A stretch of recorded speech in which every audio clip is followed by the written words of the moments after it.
It was good. 083 box. Tripping. Hey, this is Wood. Maybe I think I was gonna brand this as Afternoon Wood. Pause. You saw the title. I'll get into that in a minute. Jarrett Hurd, unified super welterweight champion Jarrett Hurd, and this would be two-time world title challenger J-Rock, headed for the DMV area. May 11th, I believe, is the date. I think that's an excellent fight, and excellent for PBC on Fox. That's an excellent fight to put before the fans. I think I was a little critical of of the Sean Porter and your Danish you guys. I wasn't a big fan of the main event. I did dig the co-main with Ramos and Chia Santana. I did dig that. And I'm eating today. This is a lunchtime thing. If I can get you this thing real quick, but hey, real quick before I get into my early thoughts on that matchup, back to my piggyback off my video from this morning on the Zone. This is why we gotta quit arguing with people who either are willfully being ignorant or willfully being misleading. How is the Zone DAZN? How is that any more? I heard a brother saying, or I heard a cat saying that it's a stupid name. Excuse me. It's a stupid name, and I don't even know what the name is. Like, if you don't know what the name of the Zone is or DAZN, that's not really their problem. You're admitting out loud that I can't pronounce a two-syllable word, or I just don't want to understand. We got to quit arguing with people like that. You got to quit wasting valuable minutes of life in confrontations with individuals with that mindset. I'm sorry. It's either the Zone, DAZN, or I heard somebody say Dazn the other night, who was actually on radio, like on XM, but he's calling it Dazn. And man, I wish I could apply for that job. But anyway, we got to quit arguing with people who just don't want to see the sense in anything. I tweeted out there a couple weeks ago, certain people, negative people, will find a solution. I mean, a problem with every solution. And that's just what we're getting right now in widespread. Not that, that I'm 100% pro the Zone, do what you want, but I can't get mad at that. But get into this fight, man. This is one of my favorite matchups. I think Jarrett Swift Hurd, excuse me, like I said, I'm eating. Jarrett, I'm not eating in front of you, though, because I'm off to the side over here. But Jarrett Swift Hurd might be one of the best, one of the top three success stories in the PBC. And again, it's a little sad that this matchup isn't happening on Showtime with the Showtime presentation in comparison to the underwhelming PBC on Fox group. That's just my personal opinion. But maybe these guys will be improving. Yeah, what's up, Latour? It's going to be a very good fight. I'm not going to get my winner right now. And I only got a couple minutes before I got to be back in here. But it depends on, it really depends on how close it is, or whether or not there could be an upset with which version of J-Rock shows up. And this is a hell of an opponent to pick for a homecoming matchup, because this isn't really Ohio State bringing in the Indiana Hoosiers or the Northwestern Wildcats. The Illinois, let's go with Illinois, with the Fighting Illini on homecoming weekend. I mean, J-Rock is really going to, like I said, this being his second shot, he's got to make it happen now or never. And if the J-Rock they showed up against Nathaniel Gallimore and the early J-Rock from early in the Jamal Charlo fight shows up, it could be some problems for Jarrett Hurd. But Jarrett Hurd just seems to, take his marching orders and go about his business. He'll figure it out. He'll make the best of it, or the most of it. He'll figure it out. And that's one reason to applaud the guy. He's just he's a fighter. He's entertaining. He's humble. He's rugged. He's looking to mix it up. You look at the early success. I mean, he was down 6 rounds easily to Harrison in their matchup. I think that was for the vacant when the IBF was vacant. And what J-Rock showed me is very crafty. He can fight inside. He can box. He showed you that in the Charlo fight. He can really do it all. Not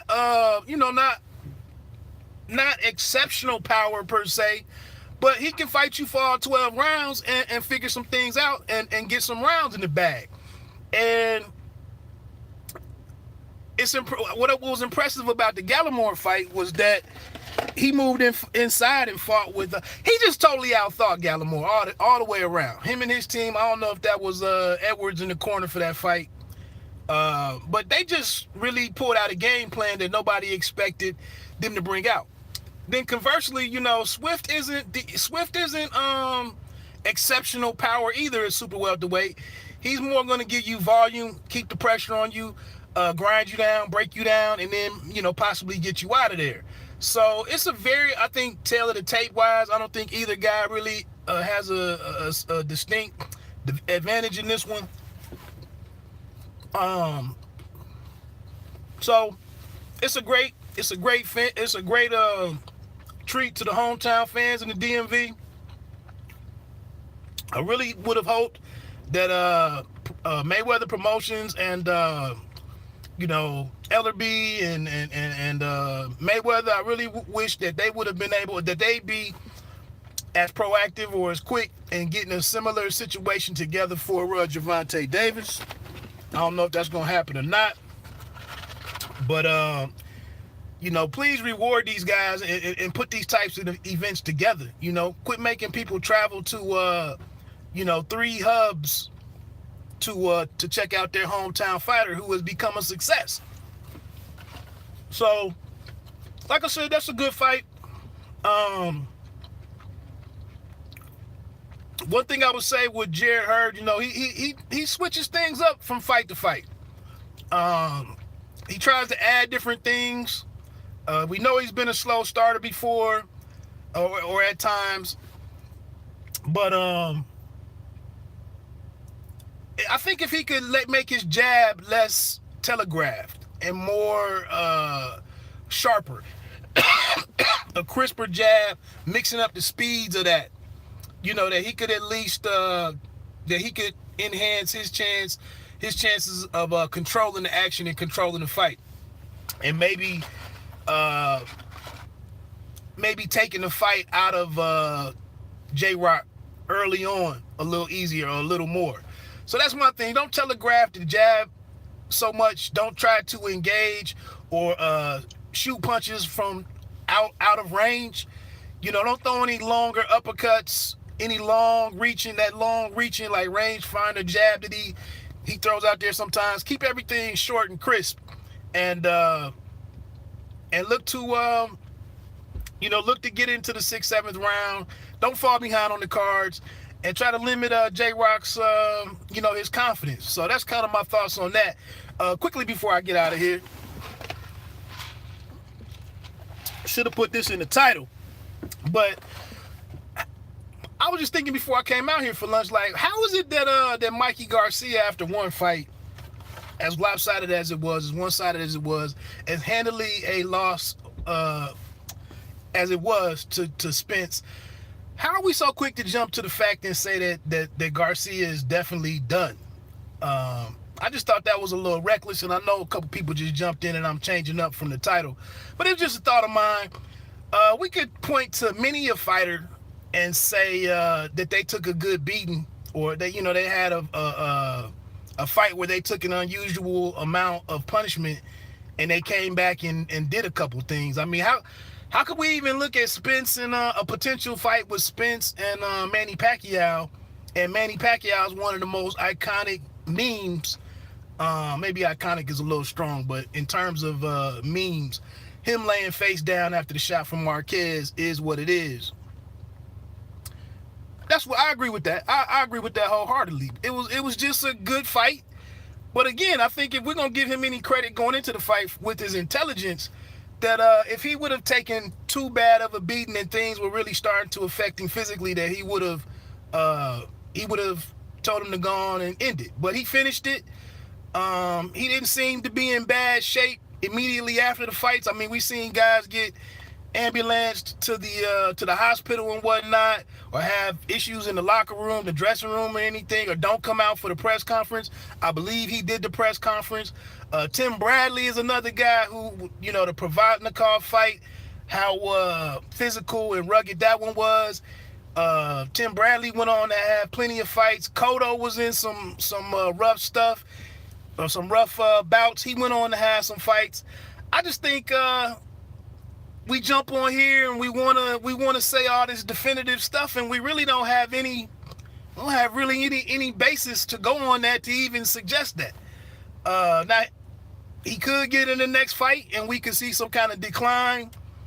You know, but I don't know. That just seemed a little foolish to me, to get on here and wholeheartedly say and make these bold declarations that my man is a wrap for Mikey Garcia. I don't think it was that kind of beating. That's just my opinion. That's my 2 cents, as I famously say. I think that was pretty much all of my thoughts for the day. Thanks for checking in on this afternoon wood. We're gonna do these morning and afternoon wood pause specials and just check in. And like I said, brother, just maximizing my time. Thanks for checking in. Please hit that subscribe button, like button if you can find it in your heart. But let me get on out of here, get in here, give them the rest of this day.